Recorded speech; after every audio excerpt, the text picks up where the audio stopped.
the man who is part of this, as well as the co-owner of the Warriors, part of the ownership group of the Los Angeles Dodgers. He is Peter Guber here on the Rich Eisen Show. How are you, sir? Very well. Thank you for inviting me. No, I appreciate having you on. Did I get all that right? That was a mouthful I just said. Yeah, it's a mouthful and a wallet full, too. Okay. So I guess before we get into that, I'd like to ask you a couple of questions about the Warriors. What can you tell me about Kevin Durant's readiness to return to the lineup and take you to what you were attempting to do when you signed Kevin Durant? Well, I think that if you go to the games this weekend, you see him standing there in his street clothes in the timeouts, turning his back to the basket and just keep flipping the ball into the basket. You know, it's his life. I mean, there's no pause button is his intention, and there's no pause button on his attention. And now the only question is the medical clearance for him to, go full force. And I think you have to measure that against the reality of the remaining dates of the schedule. There's little change in where we'll be between now and the end of the year. And so the idea is to be predictably cautious with his reinsertion into the program, and I think that's what Steve Kerr and Bob Myers are attempting to do. So I think you'll see him towards the very end of the season getting reworked into the lineup. So in terms of what you've done in your career, Peter, being a longtime movie producer, head of studios, you've dealt with talent in as many ways, and certainly in this level here on both coasts, et cetera. Where did the Durant negotiations to try and get him to play for the Warriors rank for you in terms of a unique situation, Peter?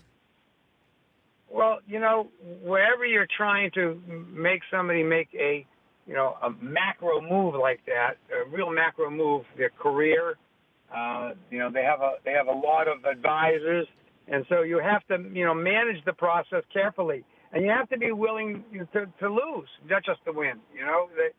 There are other folks always trying to get actors or composers or singers or athletes to their venue or their movie or their television show, and you're in competition with them. So you have to have a robust offering, and you have to have something that satisfies the people around him, that your attention and intention are aligned, and your feet, wallet, tongue, and heart are all aligned so that you're authentic.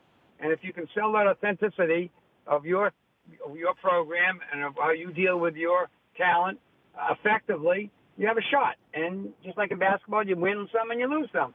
So, and I don't mean that in a kind of like, laissez-faire way. I just think that, sometimes you cast a movie a certain way and you get Jack Nicholson or Tom Cruise or, and it works, and sometimes you don't get them, and the other person that comes in becomes a star.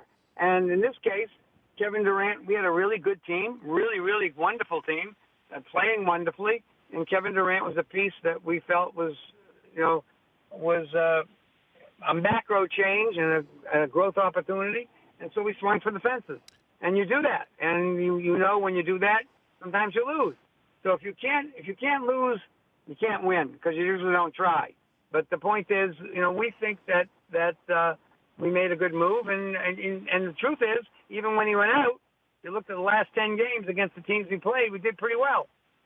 Warriors owner Peter Guber joining me here on the Rich Eisen Show. So obviously you would know better than most what star value means, certainly to a product, and when you're trying to sell it and trying to break through the static of a pop culture landscape that has so many different options for fans.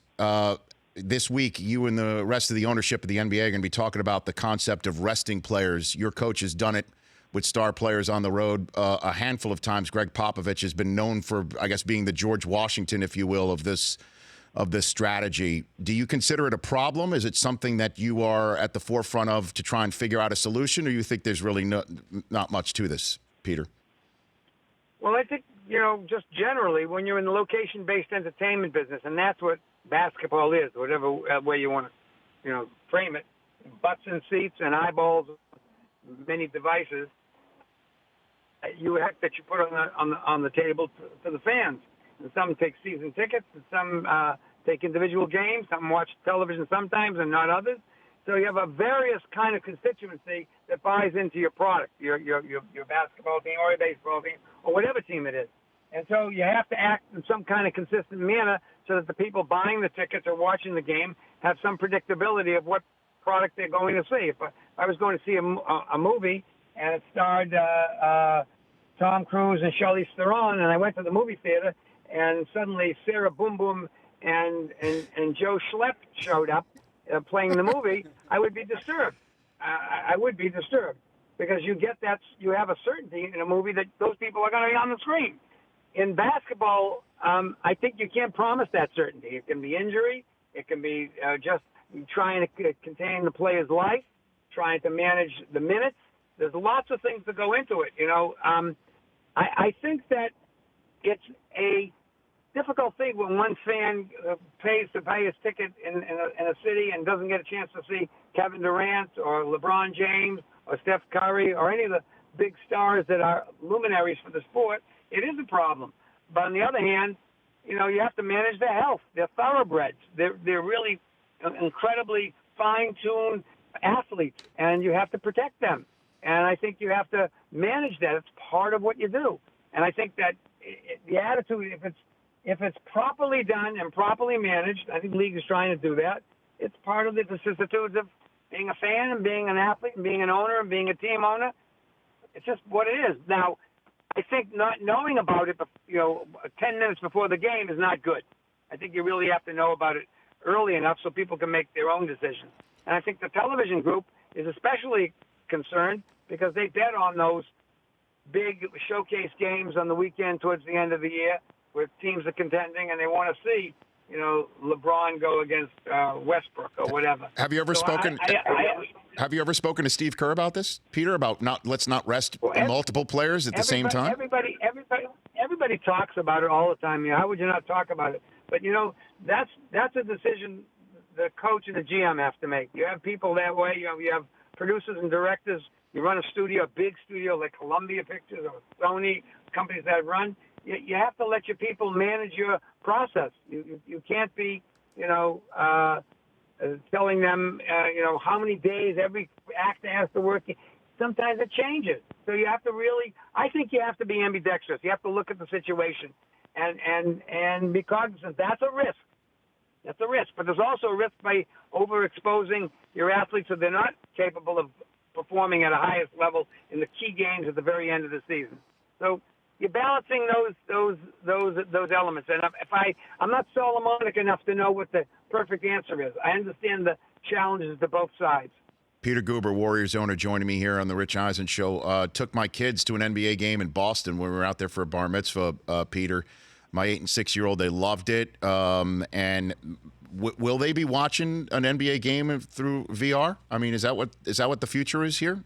Do you think when we start watching games in virtual reality, in your mind? I don't think that's without being presumptuous. I don't think that's the right way to frame the question. Okay. I think the question is audiences consume entertainment in different ways. Some watch highlights at the end, some watch just the television show which talks about it, some watch the game, some go to the game, and they can all be fans in different ways. There's nothing that's better than being at a game, breathing the same air, being in the room with the athletes and playing. But only 18,000 people can be in there. Mm-hmm. Only 18,000. Count them, 18,000. So if you could virtually be there, and you're living in Spain, or you're living if you want to see the Boston Celtics and you're living in San Diego, going there is a burden. You can watch it on television, you can listen on the radio, you can stream it on your mobile device. But this is just another way of consuming the content. Another way. It's not the only way.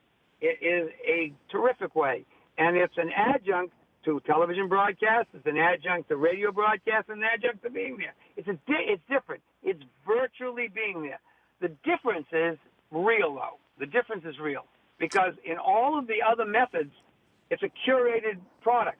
The Rich Eisen says, "Here's what's going on.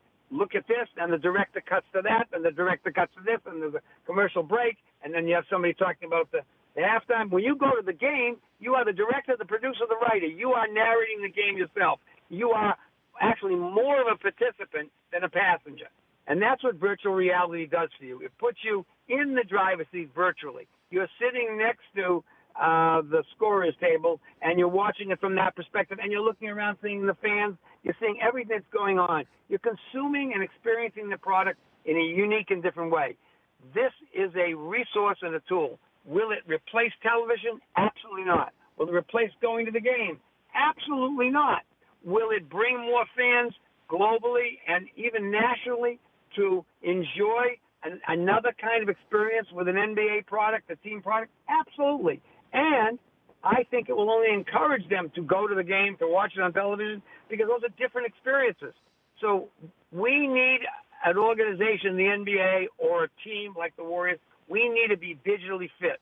We can't afford in this world today to be an incumbent. We got to be a challenger to our own incumbency. We got to look at things, try new things, and some will work and some won't. If we don't try any new thing, we won't work one day.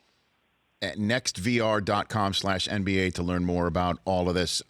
Peter Guber, thank you for calling in. I'd love you here in studio. I want to talk to you about movies, and certainly I want to hand you the script of something I'm working on called Meet Joe Schlepp, starring Myron Pitt. We can make millions, Peter. Okay. But if you get Justin Bieber and Charlize Theron, call me up. I might need your help on that, though, Peter. I'll be very honest. Okay. Let's chat soon. Thanks for calling in, Peter. Okay. You got that. That's Peter Guber. The Rich Eisen Show, weekdays at noon Eastern on Audience.